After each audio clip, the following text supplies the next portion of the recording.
जो यीशु के स्वभाव के बारे में, है ना, कि यीशु का स्वभाव हमारे अंदर होगा तभी हम परमेश्वर के कार्यों को दूसरों के सामने प्रकट कर पाएंगे। और उससे पिछले सप्ताह बोला था कि आत्मिक आंखें हमारे अगर खुली होंगी, ज्ञान और प्रकाश की आत्मा हमें मिलेगी, तभी हम जो यीशु मसीह ने हमारे लिए किया है इस पृथ्वी पर, जो उसने हमें अधिकार दिया है, हम उसका इस्तेमाल कर सकते हैं।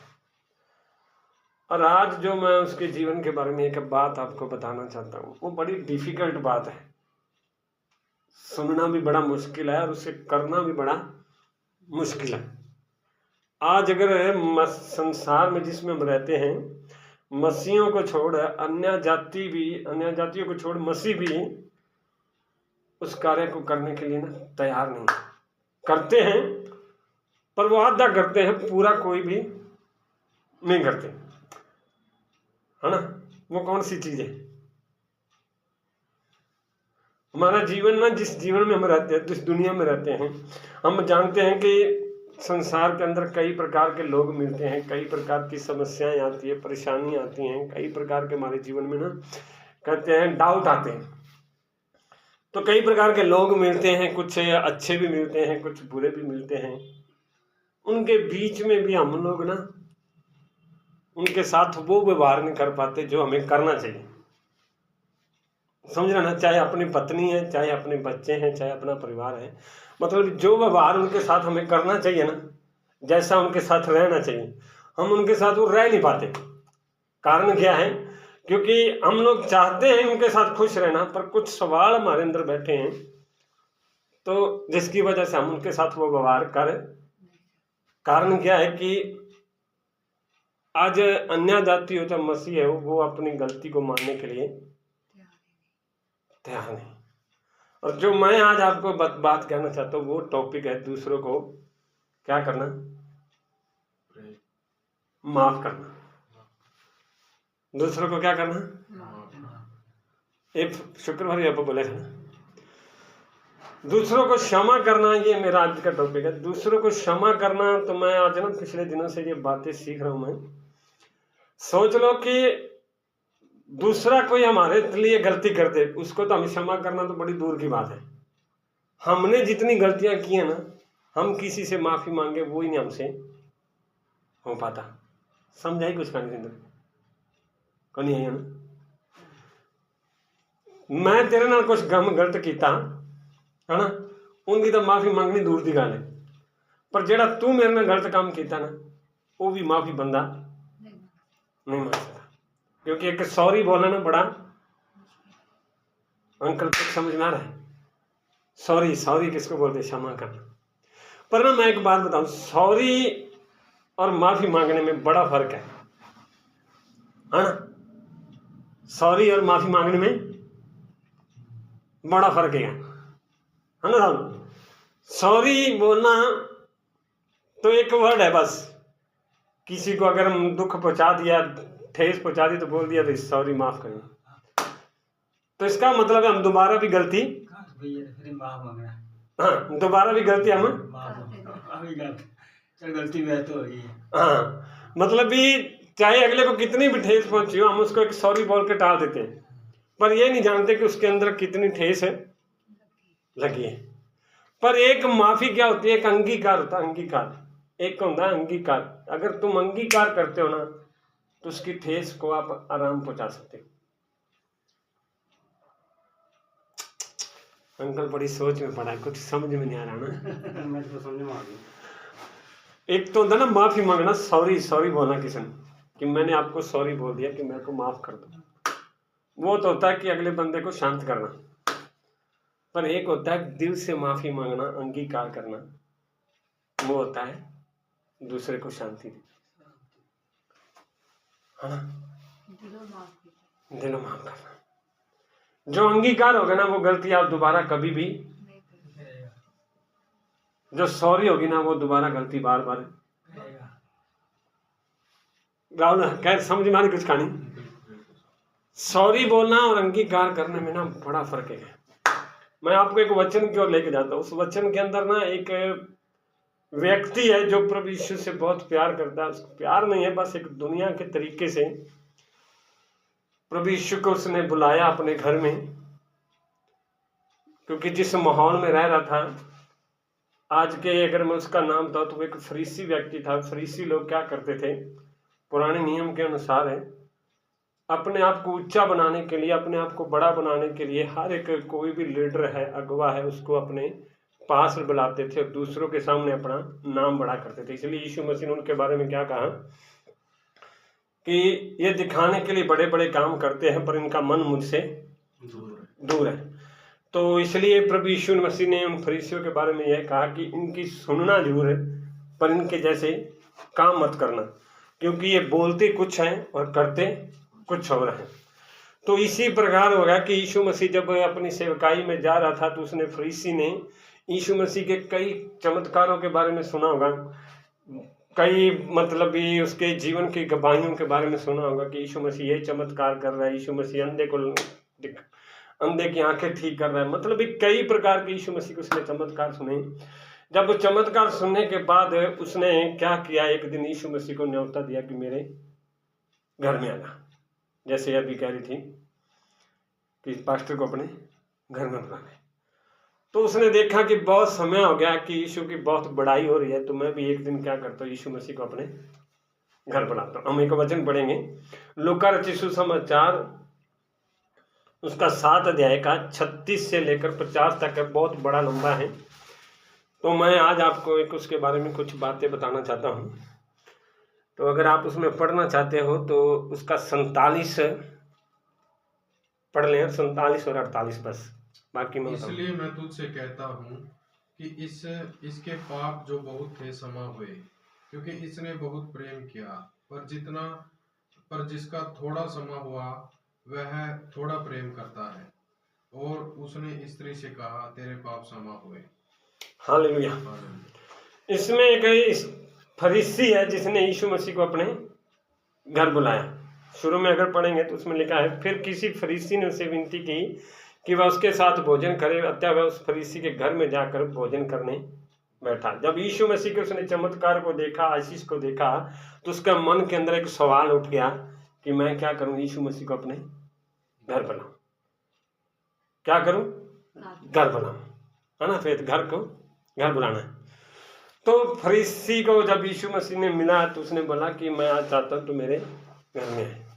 अब यीशु मसीह को उसके दिल की बात तो पता है, इसके मन में क्या चल रहा है, पर उसने सोचा कि चलो बुला रहा है तो मैं इसके घर में जरूर जाऊंगा। जैसे ही गया, दुनिया की रीत के अनुसार जो काम करना था उसको उसने नहीं किया। क्यों नहीं किया? क्योंकि फरीसी है, ज्ञानी है, दुनिया के तरीके से चलने वाला है। आज कई बार होता है ना, किसी के घर में हम जाते हैं तो वो जाते हमें बिठा देगा, पर चारों तरफ वो घूमता रहेगा, हमारे पास भी नहीं आता। क्यों नहीं आता? क्योंकि वो ज़्यादा बिजी होता है खाना खिलाने में, खाना पहचाने में। तो क्या हो गया कि मतलब भी उसने घर में बुला लिया। जो यीशु मसीह के साथ उसने व्यवहार करना था वो कुछ नहीं किया, बस बुलाया और अपने घर में बिठा लिया। वो था फरीसी, एक व्यवस्था को मानने वाला। वहीं पर एक स्त्री आ गई जो व्यवस्था के खिलाफ थी। कौन थी वो स्त्री? पापिन स्त्री थी। बाइबल बताती है, एक बार वो स्त्री के बारे में अगर बताया जाए तो वो व्यभिचार की करने वाली स्त्री है, जिसके बारे में यीशु मसीह ने बोला, फरीसियों ने बोला, अगर कोई व्यभिचार करती हुई स्त्री पकड़ी जाए तो उसको क्या करें? पत्थरों से मारे। तो वो उसको पत्थरों से मारना चाहिए। फिर एक जगह हो गया कि सामरी स्त्री के बारे में यीशु मसीह ने कहा, वो जब व्यभिचार करती थी तो वो लोगों से छिप छिप के क्या करती थी? पानी लेने आती थी, घर से बाहर निकलती थी। पर ये स्त्री जब उसने देखा कि यीशु मसीह एक फरीसी के घर में बैठा हुआ है, तो ये उसके घर में डायरेक्ट आ गई। मैं कई बार सोचता हूँ कि इस स्त्री के अंदर ना कई सवाल थे कि अगर मैं गई कहीं पर मेरे को पत्थर ना मारना शुरू कर दें। दूसरी बात, कहीं गई तो मैं क्या पता मेरे को यीशु मसीह इग्नोर ना कर दें। कहीं गई इसके पास तो कहीं मेरे को यीशु मसीह या मतलब भी फरीसी लोग धक्का मार के बाहर ना निकाल दें। फिर भी वो व्यवस्था के खिलाफ होकर क्या कर गई? उसके घर में प्रवेश कर गई। याद रखना, एक बात बताऊं, अगर यीशु मसीह की आशीष को पाना है ना, व्यवस्था में रहकर नहीं पा सकते आप लोग। कई बार हम ज्यादातर ना नियमों को ज्यादा मानते हैं, है ना। नियमों को मतलब मानना कि अगर ये करेंगे तभी काम होगा, ये करेंगे तभी काम होगा। नियमों से जब तक बाहर नहीं निकलोगे यीशु मसीह की आशीष को नहीं देख पाओगे। नियम बताऊं मैं तो, कई लोग क्या सोचते हैं कि अगर 10-11 दिन उपवास रखेंगे तभी परमेश्वर हमें आशीषित करेगा। या कई बार सोचते हैं कि मैं एक मतलब कि पहले मैं शुरू में क्या कहता होता था कि 3 सप्ताह चर्च में आऊं तो परमेश्वर तुम्हें आशीषित करेगा, ये काम करो तो प्रभु तुम्हें आशीष करेगा। पर मैं आज बताऊं कि परमेश्वर ने मेरे को जो सिखाया है, याद रखना, अगर आप नियमों का पालन करते रहोगे तो कभी भी यीशु मसीह की आशीष नहीं पा पाओगे। उल्टा आप लोग क्या बन जाओगे, एक फरीसी बन के रह जाओगे। फरीसी कैसे होते हैं? जो सिर्फ अपनी ही मर्जी का जीवन जीना चाहते हैं। तो क्या हो गया कि वो स्त्री नियमों को पार करके यीशु के पांव के पास आ गई। अब एक तरफ स्त्री बैठी हुई है यीशु के पांव में, एक तरफ कौन खड़ा हुआ है? कौन खड़ा हुआ है पास? फरीसी खड़ा हुआ है। कौन खड़ा हुआ है? जिसने अपने घर में खाने के लिए बुलाया उसने। वो स्त्री अपने पापों की गलतियों को मान रही है, रो रही है, बस चुप करके रोई जा रही है, कुछ बोल नहीं रही है कि मैंने ये गलतियां की, मैंने ये गुनाह किए।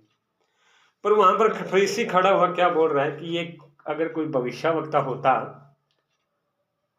तो ये जान जाता कि ये स्त्री कमाल हो गई, है ना। घर से बुला के भी फिर क्या कर रहा है उसके ऊपर? घर में बुलाने के बाद भी उसके ऊपर क्या कर रहा है? डाउट कर रहा है, उसके ऊपर दोष लगा रहा है कि अगर ये भविष्यवक्ता होता तो ये जान जाता। अगर तूने बुलाया है तो पहले नहीं तेरे को पता था कि ये कौन है? अंकल समझ में आ रही है? घर में बुलाने के बाद हम लोग क्या करते हैं, उसके ऊपर डाउट करते हैं कि अगर ये सही पास्टर होता तो ये कर देता ना। घर में बुलाने के बाद क्या बोल रहा है फरीसी को, फरीसी यीशु मसीह को, अगर ये भविष्यवक्ता होता तो ये जान जाता कि ये कौन है। यीशु मन की बातों को जानने वाला है ना। आगे उसके बारे में बाइबल उसके ऊपर कहती है, यीशु ने उसके उत्तर में कहा, हे शिमोन, मुझे तुझसे कुछ कहना है।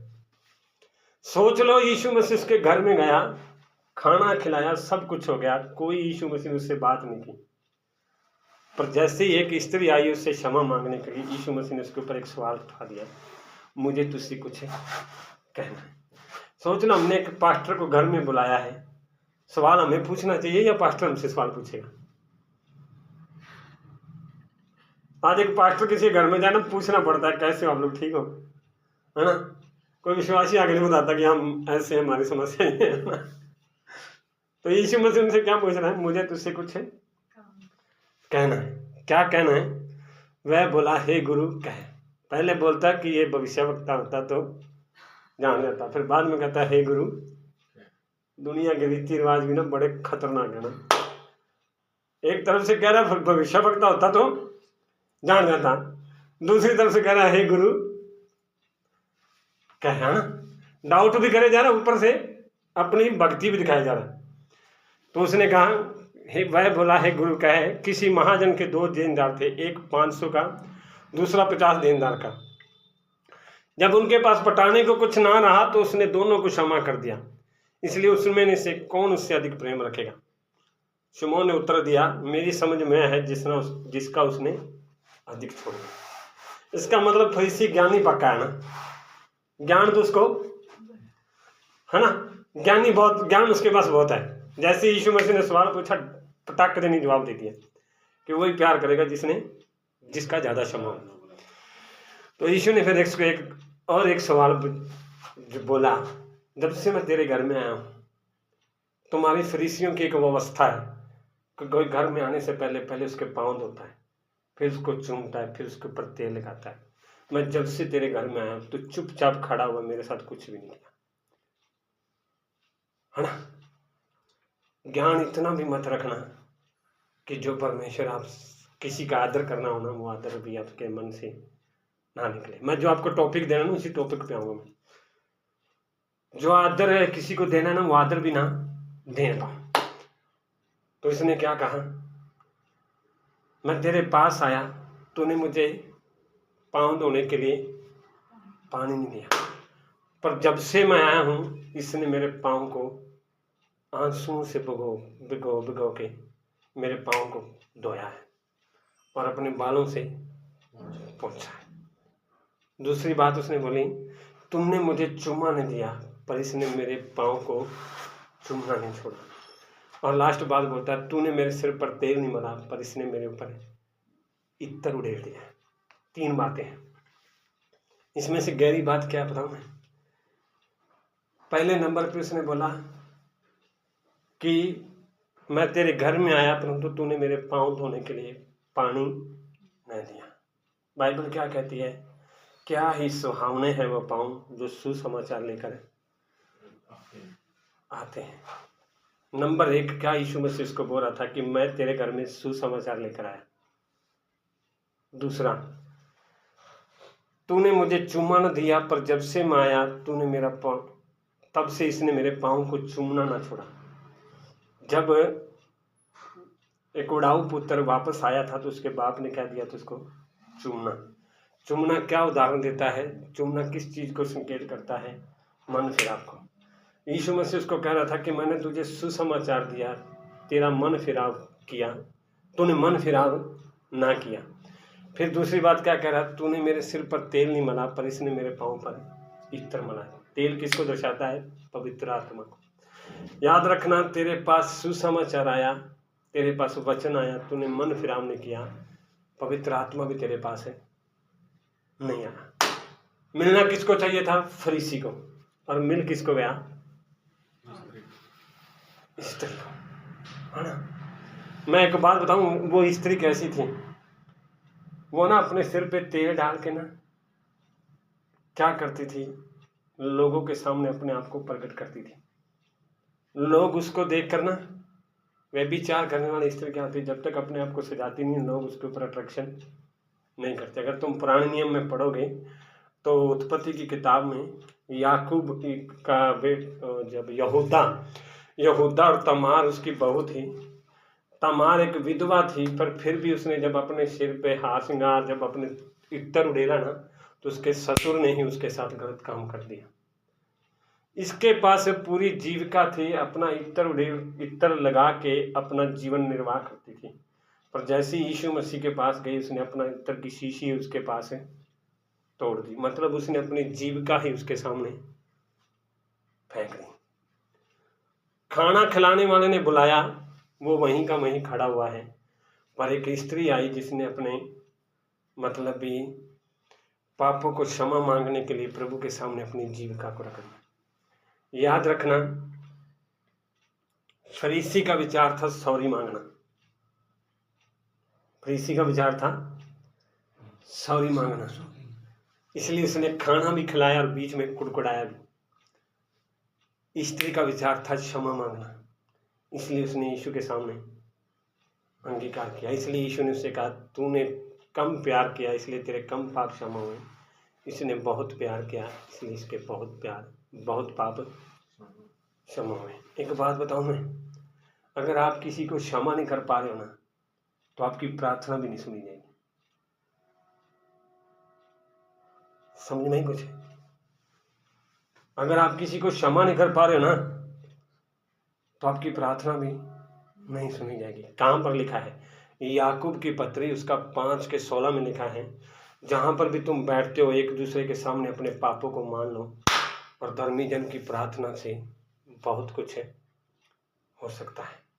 जब आप अपने प्रार्थना के लिए जाते हो ना, पहले अपनी गलतियों को देखो कि आपने किसका दिल दुखाया है, फिर उसको क्षमा करके आप आगे बढ़ सकते हो। नंबर 2 बताऊं मैं, बिना क्षमा के आप स्वर्ग में भी नहीं जा सकते। हालेलुया। बिना क्षमा के अगर किसी को क्षमा नहीं कर सकते ना आप, तो आप स्वर्ग का रास्ता भी नहीं दे सकते। कहां पर लिखा है? यीशु के चेले पतरस ने पूछा, मेरा भाई मेरे विरुद्ध अपराध करे तो मैं कितनी बार क्षमा करूं? तो यीशु ने कहा 7 के 70 गुने तक का। फिर उसने एक उदाहरण दिया, एक निर्दयी सेवक का दृष्टांत। क्या दृष्टांत दिया? कि यीशु मसीह ने कहा कि 2 भाई थे जिनके पास चुकाने के लिए पैसा नहीं था, पर उसने सेवक ने कहा उसके मालिक ने कहा कि जा, मैंने तेरे पाप क्षमा किए, जा, आज से तू फ्री है। तो जैसे ही उसके क्षमा हुए तो वो आगे गया, दूसरे के पास गया। जैसे दूसरे के पास गया, उससे भी उसने 50 दिनार लेना था। पर जैसे उसने बोला कि मेरे को माफ़ कर, मेरे पास चुकाने के लिए पैसा नहीं है, पर उसने क्या किया, उसको पकड़ के कहाँ पर डाल दिया, जेल में डाल दिया। जब यही बात उसको पता चली मालिक को कि उस बंदे ने ये किया है, तो उसको पकड़ के कहाँ पर डाल दिया, जेल में डाल दिया। याद रखना, अगर आप किसी को क्षमा भी नहीं कर पाओगे ना, तो आप स्वर्ग का रास्ता भी नहीं देख सकते। नंबर 3, बिना क्षमा के आप किसी को प्यार भी नहीं कर पाओगे। हालेलुया। अंकल समझ में आना कुछ? अगर किसी को आप माफ नहीं कर पा रहे ना, अंकल बार बार नाम ले रहा, कुछ दिक्कत ना, फिर ठीक है। बिना क्षमा के आप किसी को प्यार भी नहीं कर पाओगे। कई बार हम सोचते हैं ना कि मैंने उसको माफ कर दिया है, कोई नहीं मुझसे प्यार करता। वो प्यार नहीं है, वो नाटक है। जिस प्रकार इस फरीसी ने किया था, नाटक के तरीके से उसने बुला तो लिया खाने पर बीच में कुड़कुड़ा रहा था, ये कौन है, ये गुरु है, ये कौन है, कुछ समझ में इसके नहीं आ रहा था। याद रखना, क्यों नहीं आपा किस पर बिना क्षमा के हम पर उससे प्यार नहीं कर पाते। सोच लो, हम दूसरे को तो माफ नहीं कर पा रहे, खुद भी हम शांति से नहीं रह पाएंगे। मैं आपका तो पता नहीं, मेरे को नहीं पता आप लोग कैसे बंदे हो, पर मेरे साथ क्या होता है, जब तक मैं किसी के साथ है मेल मिलाप ना कर लो, किसी को क्षमा ना कर लो, मेरे को ना प्रार्थना भी मेरे से नहीं होती, मेरे से वचन भी नहीं पढ़ा जाता। मेरे माइंड में सिर्फ यही चलती रहेगी। कई बार मैं फेस के साथ झगड़ा कर लेता था पहले, तो हर दिन मेरा झगड़ा होता था इसके साथ, पर फिर मैं फिर भी बार बार इसके पास आके सॉरी बोलता था, माफ़ी मांगता था कि फेथ यार माफ़ कर दे यार। ये नहीं कि एक ही गलती बार बार करता था, एक दिन दूसरी गलती करती, तीसरे दिन अगली गलती करती, तो वही मैं बार बार आके इसको सॉरी बोलता था। बिना माफ़ी के मेरे से प्रार्थना भी नहीं होती थी। और इतना करते करते ना परमेश्वर ने इतना अद्भुत काम कर दिया, अभी कोई सॉरी की जरूरत ही नहीं पड़ती। अब बात वैसी मसला हल हो जाता है। मैं कहता हूं कि बिना क्षमा के आप किसी से प्यार भी नहीं कर पाओगे। नंबर 4 है, बिना क्षमा के आप यीशु का जीवन में नहीं जी पाओगे। सोच लो, एक के खिलाफ आपके अंदर नफरत है, दूसरों को क्या प्यार दिखाओगे आप? हेलो सिंदर, को समझ है? आ जाएगा। अगर तुम किसी ने माफ ही नहीं कर पा रहे, तो यीशु का जीवन किवें जी पाओगे? यीशु का प्यार की पहला सब तो वर्दा वचन की आंदा है, मत्ती रचित सुसमाचार उसका 6:14 में, जिस प्रकार मैंने तुम्हारे अपराध माफ किए हैं, वैसे तुम भी दूसरों के अपराध जो बंदे को विश्वास है ना कि यीशु ने मेरे अपराध माफ किए, वो दूसरों के अपराध लेकर चल ही नहीं सकता, है ना? अगर आपके अंदर विश्वास है ना कि यीशु ने मेरे अपराध माफ किए हैं, मेरे गुनाहों को माफ किया, मेरे लिए वो सूली पर चढ़ा है, तो आप दूसरों के अपराध लेकर चल नहीं सकते। हालेलुया, बड़ा अनोखा काम है ना। चलिए, प्रभु का धन्यवाद। एक और बात है, बिना क्षमा के आप शांति के साथ जी भी नहीं पाओगे। बिना क्षमा के आप शांति के साथ रह नहीं पाते, तो अंदर शांति गुम हो जाएगी। अंकल को समझ में आ गया, अभी ये समझ में आया। हाँ, क्योंकि मतलब भी अगर आपके अंदर आज रिश्ते क्यों बिगड़े, पता अंकल मानता हूँ मैं, सबसे बड़ी बात क्यों मैं बार बार आपको ये वर्ड बता रहा हूँ, मैं एक क्षमा मांगना ना, हमारे अंदर ना सबसे ज्यादा हम नियमों के अंदर बंधे हुए हैं। मैंने आपको शुरू से बताया, वो स्त्री अगर नियमों को देखती ना, कभी भी यीशु के पास नहीं आती। याद रखना, अगर आपको रिश्ते बनाने हैं तो नियमों को तोड़ना पड़ेगा। नियम क्या है हमारे अंदर? मेरी पत्नी है, मैं उसका पति हूं, मैं उसका अधिकार जमाता हूं, मैं उससे माफी कैसे मांगू? वो मेरे से माफी मांगनी थी, है ना? कौन से नियम है हमारे पास? मेरा बेटा है, वो बेटा है मेरा, मैं उसका बाप हूं, मैं उससे कैसे माफी मांगू? वो मेरे से माफी मांगना चाहिए। ये हमारे नियम है। ठीक है, अगर रास्ते में किसी के साथ टच हो गया, मोटरसाइकिल टच हो गई, मेरी इज्जत खराब हो जाएगी, मैं क्यों उससे माफी मांगू? वो मेरे से माफी मांगना चाहिए। इसी नियमों के बीच बदते हुए हम लोग किसी को माफी भी नहीं मांग सकते, ना हम किसी को माफ कर सकते। पता है, अगर मैं एक सिंपल बात बताऊं, मैं मेरा विचार है, अगर आप लोग इस बात को समझना भी क्या कह रहा हूं मैं। सोच लो अगर मेरा सिंदर के साथ झगड़ा हो गया, तो झगड़ा होने के बाद इसने मेरे से माफी नहीं मांगी, ना मैंने इससे माफी मांगी, हम लोग साइड में हो गए साइड में। तो कल को लाले मैं मर गया या ये मर गया, तो हमने एक दूसरे से माफी तो मांगी नहीं, है ना। तो क्या गारंटी है मैं उस दर्द को लेकर प्रभु के पास पहुंच जाऊंगा। बड़ी गहरी बात है ना, समझना बड़ा मुश्किल है। मैं एक उदाहरण देता हूँ हम लोगों को, नहीं मैं एक उदाहरण देता हूँ हम लोगों को। एक बार एक लड़की है, जिस मैं किताब भी मेरे पास, अगर आप लोग, मैं आपको बताऊंगा, उसका नाम है मार्था है। वो लड़की मतलब मुस्लिम लड़की है, वो अपने पति से इतना नफरत करती थी, इतना नफरत करती है, तो अपने पति को छोड़ के वो अपने गांव आ गई। गांव आने के बाद उसे अंदर एक डर लगा। मुस्लिम जिस इलाके में रहती थी वहां पर एक मसीहियों के लिए एक ऐसा डर था कि अगर जिसने यीशु का नाम भी ले लिया ना, तो वहां पर उसको क्या कर देंगे, कत्ल कर देंगे। तो ये चुपचाप रहती थी। इसके जो नौकरानियां थी वो मसीह को मानती थी, तो मसीह को मानती थी। एक दिन इसने भी यीशु के बारे में सुना पर इसने बिलीव नहीं किया। तो एक दिन क्या होगा, ये रात को घर से बाहर निकली, तो इसको रात दिन में कुछ चीजें दिखाई दी, जिसकी वजह से इसके अंदर ना डर आ गया। तो डर की वजह से ये 2 दिन सो नहीं पाई। जब 2 दिन सो नहीं पाई, तो तीसरे दिन क्या हो गया कि इसके नौकरानी ने एक बोला कि हम आपके ना मौला को बुला लेते हैं, मौली को क्या बोलते हैं उसको, मौलवी को। तो मौलवी को बुला लेते हैं कि वो आएगा और आने के बाद क्या करेगा, वो आपके लिए कुछ दुआ करके जाएगा। तो मौलवी लोगों का क्या होता है, मुस्लिम लोगों का क्या होता रीत है कि अगर आपको डर लग रहा है तो वो आपके साथ कुछ करेंगे नहीं, सिर्फ आपको कुरान दे के चले जाएंगे कि आप इस कुरान को पढ़ो, आपका डर खत्म हो जाएगा। तो उस स्त्री को कुरान दे के चला गया वो मौलवी।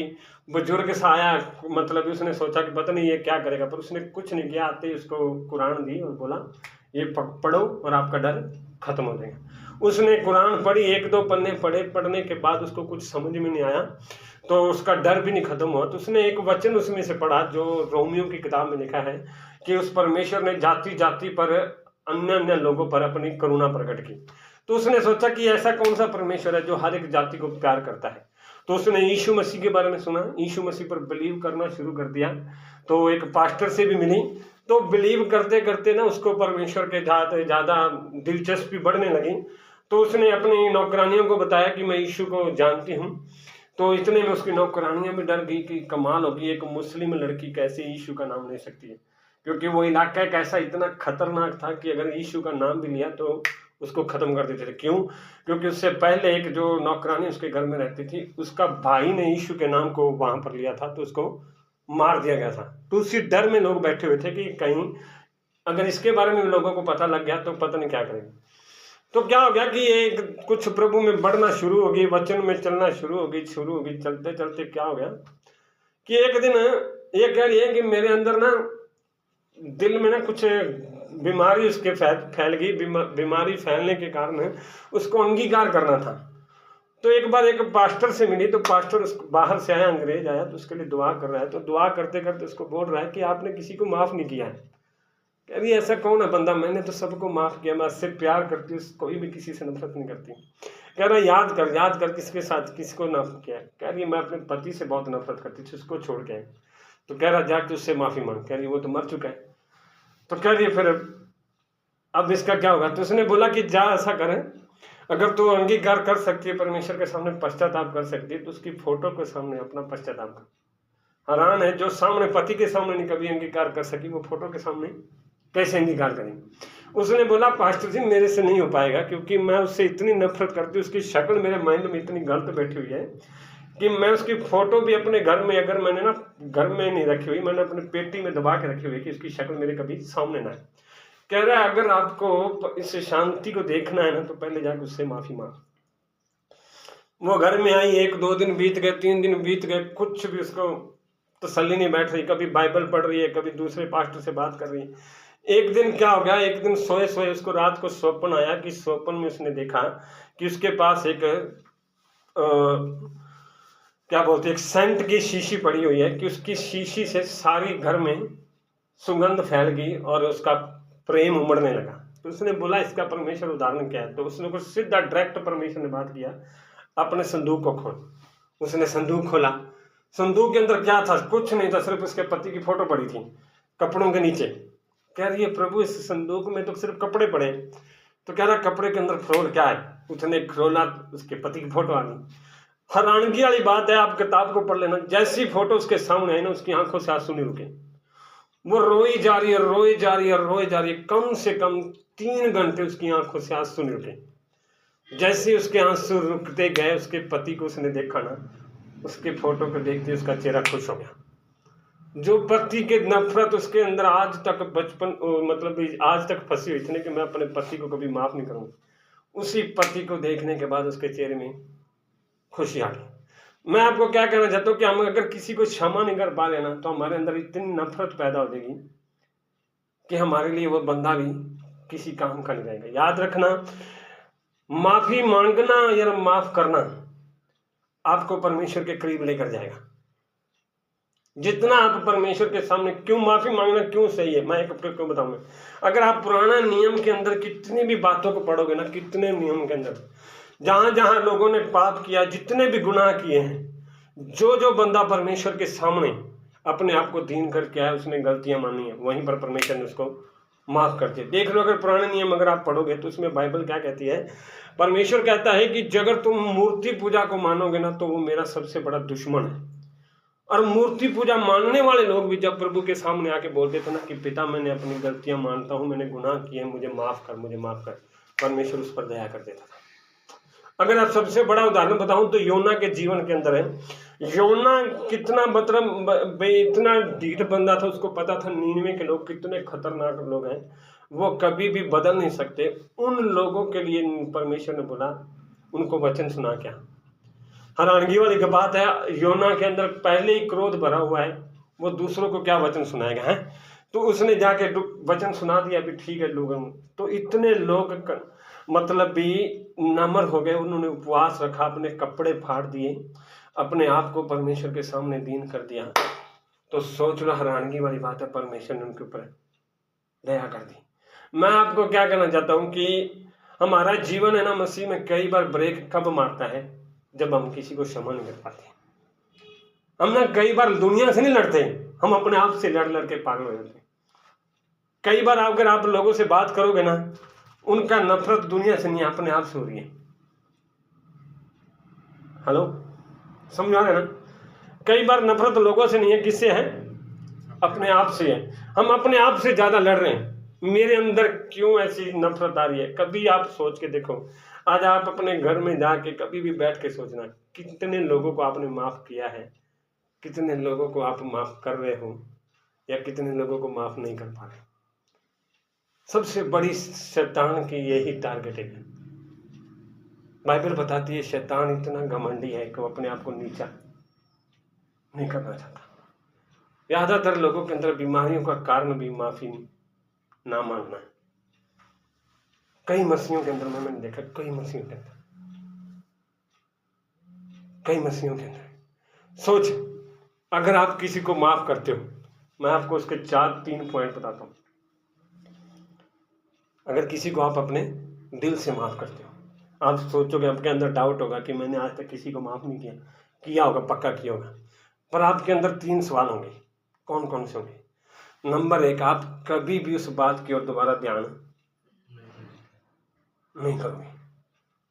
जब किसी को आप माफ करोगे ना, चाहे उसने आपके साथ कुछ भी किया हो, आप उसके साथ कभी भी दोबारा उस बात को ध्यान में नहीं लेकर आओगे। नंबर 2, अगर आपने उसको माफ किया है तो आप उस बात को कभी भी किसी के सामने शेयर नहीं करोगे।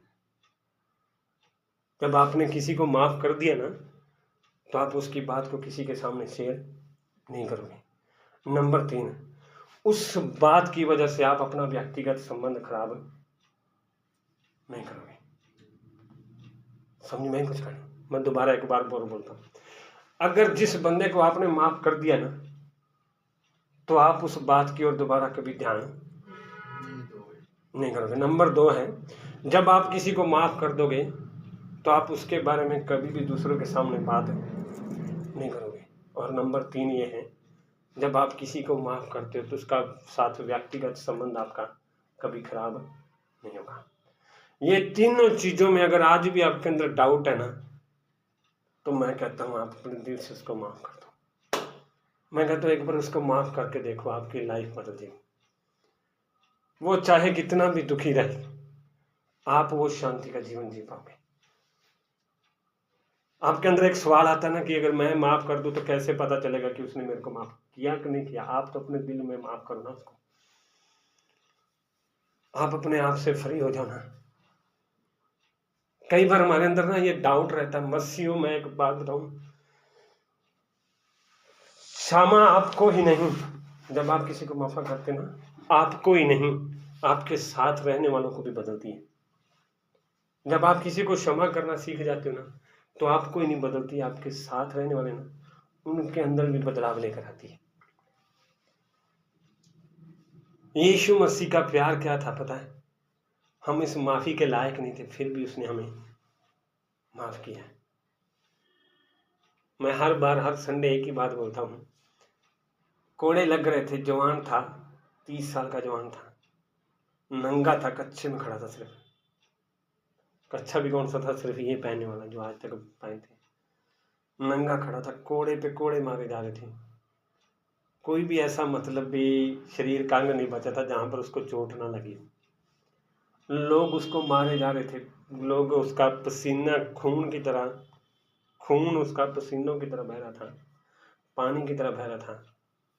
फिर भी वो क्या कह रहा है, हे पिता इन्हें क्षमा कर, ये नहीं जानते क्या कर रहे हैं। आज एक बताऊं मैं, लोग बोलते हैं ना ये अनुग्रह का युग है। प्रभु आज तक हमें माफ क्यों करता रहा है? क्योंकि उसकी नज़र में आज भी हम कैसे हैं, हम कुछ जान नहीं पा रहे हैं, इसलिए हम बार बार गलतियां। फरीसी बनना बहुत अच्छा बात है, फरीसी बनो, पर इतना फरीसी मत बनो कि आपको सामने कौन खड़ा है उसको आप भूल जाओ।